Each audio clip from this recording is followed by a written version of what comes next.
Hello, APUSH students, and welcome to another edition of AP Daily Knockoff.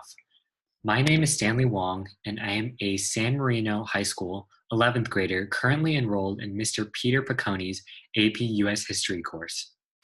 San Marino High School is a small, nationally acclaimed 9th through 12th grade public school and the home of the extremely talented and internationally touring SMHS choir. In today's video, we will be exploring APUSH topic 3.3, Taxation Without Representation. But what you're probably asking, will we need to know specifically about this topic? Well, the answer to that question can be found in what's called the APUSH Course and Exam Description Learning Objective, now appearing on the slide before you.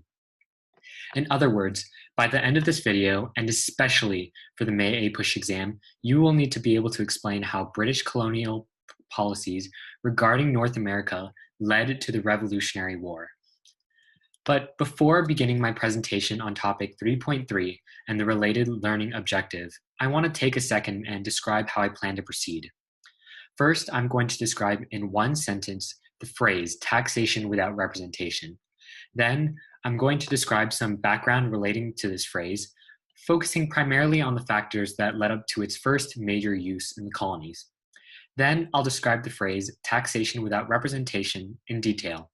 I'll wrap up with a few short-term and long-term effects of the use of the phrase and mention one or two good taxation without representation stories. So let's start. In a nutshell, taxation without representation refers to a political slogan that originated in the American Revolution starting around 1765, which expressed one of the primary grievances of the American colonists in Great Britain. So just for a little bit of background, the French and Indian War was a 7-year-long land conflict between the French and the British, despite the name being the French and Indian War. Throughout this war, the British sent several troops and weapons to the colonies, which ended up costing the British a lot of money. Eventually, the British did end up victorious, but also found themselves heavily in debt by the end of the war. So as a way to offset some of that debt, the British turned to taxing the colonies.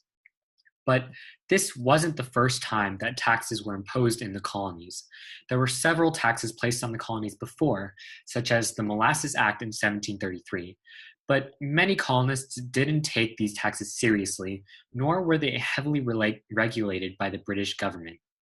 However, after the French and Indian War, the British placed stricter taxes on everything and punished the colonists who tried to manipulate their way around these taxes. So now, having described the phrase taxation without representation in a single sentence, and having also described the factors that led up to it, it's time for us to answer the question, how did taxation without representation influence the revolutionary mindset of the colonists?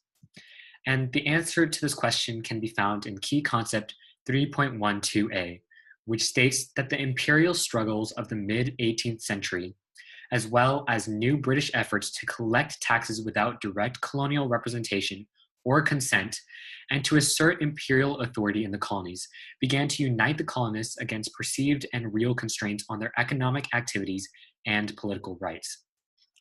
Now, to begin, the British passed the Currency Act a year after the French and Indian War. Now, this act was important because it banned the colonists from using their own currency. They were only allowed to use the British currency. Because local colonial currency was worth less than the British sterling, this ensured that British merchants in the colonies would no longer be paid in colonial currency, boosting their profits and British wealth. However, the only reason why this was such an issue was because there was very little British currency being used in the colonies at the time, and it would be difficult to ship British currency over to the colonies. And with the following taxes that would be placed on the colonies, this would leave the colonists required to pay more, but with little usable money in the colonies.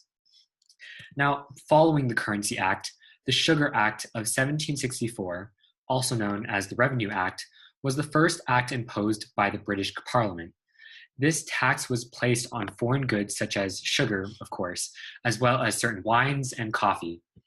It was designed to improve the British economy by enforcing custom laws and regulating commerce in the colonies. Likewise, it replaced the Molasses Act with stricter rules and less tolerance for smuggling. Now, this was a significant factor in the revolutionary movement because the colonists began questioning the British authority and its intentions for the welfare of the colonists. People began organizing protests throughout the colonies and then encouraging others to join the movement. Arguably, the most important act, the Stamp Act of 1765, was enforced on all printed documents and materials, including newspapers, playing cards, and books. This inspired various men of different backgrounds, such as Benjamin Franklin and Samuel Adams, to speak up about the corruption in the British legislation. Eventually, the act was repealed through the Sons of Liberty's advocating for the colonists' rights. Not long after, on March 5th, 1770, a brawl broke out in Boston, Massachusetts, between a few redcoats and countless townspeople. It was soon referred to as the Boston Massacre, and 5 people were slaughtered and several were critically injured as a result. Patriots, especially Paul Revere and Samuel Adams, publicized this riot in order to gain more endorsements from other colonists. In 1773, the British wished to improve their imperialism through the Tea Act. They encouraged the colonists to buy from the East India Company rather than investing in Dutch tea. Consequently, they increased the taxes on the Dutch tea to make the East India Tea Company products more appealing. However, this in turn resulted in the Sons of Liberty deciding to block imports to New York, Charleston, and Philadelphia. They also disguised themselves as Indians to board the ships and then dump 342 chests of tea into the sea at Boston Harbor. This soon became known as the Boston Tea Party, a main cause to the Revolutionary War. In 1774, British forced Massachusetts to pay for the tea and submit itself to imperial authority. As a retaliation attempt, the British Crown implemented the Courting Act and the Justice Act, which gave more power to the motherland. And then the Coercive Acts of 1774 inspired George Washington to comment, "The cause of Boston now is and ever will be considered as the cause of America." And eventually, the colonists decided that they needed to fight back, ultimately leading to the Revolutionary War. And we'll discuss more about the Revolutionary War in the next video. And now, the long-term effects of taxation without representation included a firmer foundation for freedom and human rights. The colonists gained a better sense of equality and a just government as well. This also inspired patriotism to their new country, the United States. Moreover, there was a former slave named Crispus Attucks who was present during the Boston Massacre. When the riot broke out, Attucks was one of the first to die, which made him one of the first martyrs of the American Revolution. His death symbolizes countless colonists who tirelessly fought for their representation in the British government. Now you are fully prepared to answer to the question, how did taxation without representation influence the revolutionary mindset of the colonists? And with that being said, today's episode of AP Daily Knockoff comes to an end. It's been an honor and a pleasure. Other than that, I just want to say thank you for watching, best of luck on this year's exam, and stay healthy. This is Stanley Wong wishing you all a great time day, and now signing off.